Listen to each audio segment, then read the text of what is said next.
ఐపీఎల్లో అంటే ఏ టీం బాగా ఆడుతుందని మీరు అనుకుంటున్నారు? బెంగళూరు, పంజాబ్. పంజాబ్ ఇద్దరు బాగా ఆడుతున్నారు అని అనుకుంటున్నారు. సో అంటే మీ ఏజ్ కన్నా కొంచెం 2 ఇయర్స్ 1 ఇయర్ చిన్న, అవునా? ఎవరు?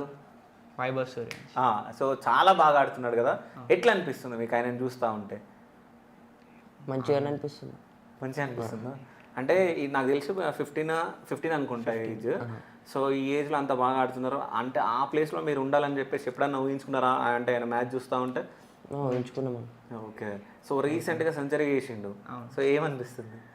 అంటే చాలా తక్కువ ఏజ్లో వచ్చి ఎక్కువ సెంచరీలు ఎక్కువ స్కోర్లు కొడుతున్నాం. అంటే మంచిగా ఆడుతున్నాడు. ఇంత అంటే ఏజ్కి సంబంధం లేకుండా టాలెంట్ మంచిగా ఉంది, మంచిగా ఆడుతున్నాడు అని అనిపిస్తుంది. సో మీకు ఇష్టమైన క్రికెటర్స్ ఎవరు? అభిషేక్ శర్మ, అభిషేక్ రవీంద్ర జడేజా. నార్మల్ ఐపీఎల్లో అయితే అభిషేక్ శర్మ, ఓకే. మొత్తం టోటల్ అయితే రవీంద్ర జడేజా. ఎందుకు? లెఫ్ట్ హ్యాండ్ బౌలర్ కాబట్టి కొంచెం ఆ వేరియేషన్స్, ఆ ఫీల్డింగ్, ఆ బ్యాటింగ్ కూడా కొంచెం నేర్చుకుంటాం. ఓకే. కలవాలని ఉందా? చాలా. ఓకే. సో ఫ్యూచర్లో కలుస్తావు. సో నీకు బ్రో? నాకు విరాట్ కోహ్లీ. విరాట్ కోహ్లీ ఎందుకు? అంటే బ్యాటింగ్ ఆడే విధానం కానీ, ఫీల్డింగ్ కానీ, ఫిట్నెస్ కానీ అన్నీ మంచిగా ఉంటుంది. ఓకే. అంటే రీసెంట్గా నేను మీద ఒక రీల్ చూడడం జరిగింది, సో నవీన్ అట్లా గారిది. సో అంటే ఆ బ్రదర్ ఎట్లా పరిచయం మీకు? అంటే మీ దగ్గర రావడం జరిగింది, వీడియో తీసి పెట్టడం జరిగింది, నా వీడియో చూసి మిమ్మల్ని అప్రోచ్ అవ్వడం జరిగింది.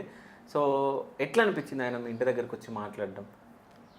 అంటే ఫస్ట్ మాకు కాల్ చేశారన్న. నేను హైదరాబాద్లో లేను, నేను వేరే ఊర్లో ఉన్నా, మ్యాచెస్కి వేరే ఊర్లో ఉన్నాను. అప్పుడు నాకు కాల్ చేసి చెప్పారు ఇలా నేను మీ గురించి తెలుసుకున్నాను, మీరు ఇట్లా భద్రాచలం నుంచి వచ్చారంటగా, స్టేట్ ఆడారంటగా, నేను మీకు ఏమైనా హెల్ప్ చేద్దాం అనుకుంటున్నాను, ఇలా ఒక బ్యాట్ ఒకటి ఇస్తాను, అది రీల్గా తీసుకుంటాను, మీరు ఎప్పుడు వస్తారో నాకు కాల్ చేసి చెప్పండి అన్నారు. వచ్చిన తర్వాత చెప్పాను. ఇంకా ఎర్లీ మార్నింగ్ 5:36కి ఆయన వచ్చారు. వచ్చి బ్యాట్ ఇట్లా గిఫ్ట్ చేసి అది రీల్ తీసుకొని ఆయన మంచి హ్యాపీ అయ్యి పోస్ట్ చేశాను. ఓకే.